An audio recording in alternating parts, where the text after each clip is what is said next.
Hi friends, ഇപ്പോൾ പോവാൻ ready ആയിക്കൊണ്ടിരിക്കുന്നത് കുടൽമാണിക്ക അമ്പലത്തിലെ ഉത്സവം കാണാനായിട്ടാണ്. ഉത്സവം കഴിഞ്ഞിട്ട് കുറച്ച് നാളൊക്കെ ആയി, പക്ഷേ ഞാൻ ഈ വീഡിയോ അപ്ലോഡ് ചെയ്യാനായിട്ട് മറന്നിട്ടുണ്ടായിരുന്നു. അങ്ങനെ നമ്മൾ വൈകിയാണെങ്കിലും അപ്ലോഡ് ചെയ്യാമെന്ന് വിചാരിച്ചു. നമ്മളൊരു സന്ധ്യ സമയത്താണ് അമ്പലത്തിൽ പോയിട്ടുണ്ടായിരുന്നത്. ഞാനും ചേട്ടനും മോളും അമ്മയും കൂടിയിട്ടാണ് പോയിട്ടുണ്ടായിരുന്നത്. അവിടേക്ക് ഇറങ്ങുന്ന സമയത്ത് ചെറിയ മഴയൊക്കെ ഉണ്ടായിരുന്നു. പിന്നെ അമ്പലത്തിലെത്തിയപ്പോൾ മഴയൊക്കെ മാറി. അങ്ങനെ നമ്മൾ അമ്പലത്തിൽ കയറി തൊഴുതു.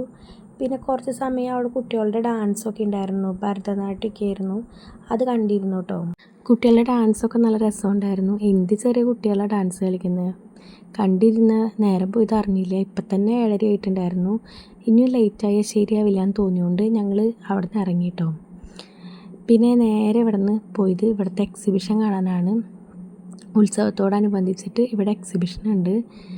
ഞങ്ങൾ അങ്ങനെ എക്സിബിഷൻ സ്റ്റാളിൻ്റെ അവിടേക്ക് നടക്കുവാണ്. ആള് എത്തി നോക്കുന്നത് ഈ പന്തൽ കണ്ടിട്ടാണ് കേട്ടോ. ആൾക്ക് ഈ ലൈറ്റൊക്കെ ഭയങ്കര ഇഷ്ടമായിട്ടുണ്ട്. ഞങ്ങളങ്ങനെ ഫസ്റ്റ് തന്നെ കണ്ടത് കുങ്കുമായിരുന്നു. അമ്മ ഒരു ഡാർക്ക് മെറൂണും ഞാൻ നല്ലൊരു ലൈറ്റ് റെഡ് കളറും നോക്കിയിട്ട് വാങ്ങിച്ചു കേട്ടോ.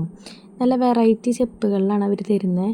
ആളെന്ത് ഈ വാശി പിടിക്കണമെന്ന് വെച്ചിട്ടുണ്ടെങ്കിൽ അവിടെ യന്ത്രൂഞ്ഞാലിലൊക്കെ കയറാൻ വേണ്ടിയിട്ടാണ്. ആൾ ചെറുതായതുകൊണ്ട് നമ്മളതിൽ കയറിയില്ല. പിന്നെ സ്വതവേ ഞങ്ങൾക്ക് പേടിയായതുകൊണ്ട് ഞങ്ങൾ ആരും അതിൽ കയറിയില്ല കേട്ടോ. ആൾ നല്ല വാശിയിലാണ്. പിന്നെ തൽക്കാലം അതൊക്കെ കണ്ട് ആളെ സമാധാനപ്പെടുത്തി. നല്ല രസമുണ്ട് അല്ലേ കാണാനായിട്ട്. കാണാൻ നല്ല രസമാണെങ്കിലും എനിക്കിങ്ങനെ കണ്ട് നിൽക്കാൻ ഇഷ്ടമുള്ളൂ, കയറാനായിട്ട് ഇഷ്ടമില്ല.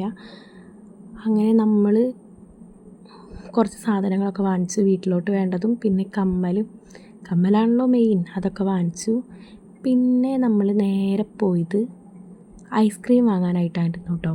ഇങ്ങനത്തെ ഉത്സവം പൂരമൊക്കെ വരുമ്പോൾ ഐസ്ക്രീം മസ്റ്റാണല്ലോ അല്ലേ. ഐസ്ക്രീം തിന്നു.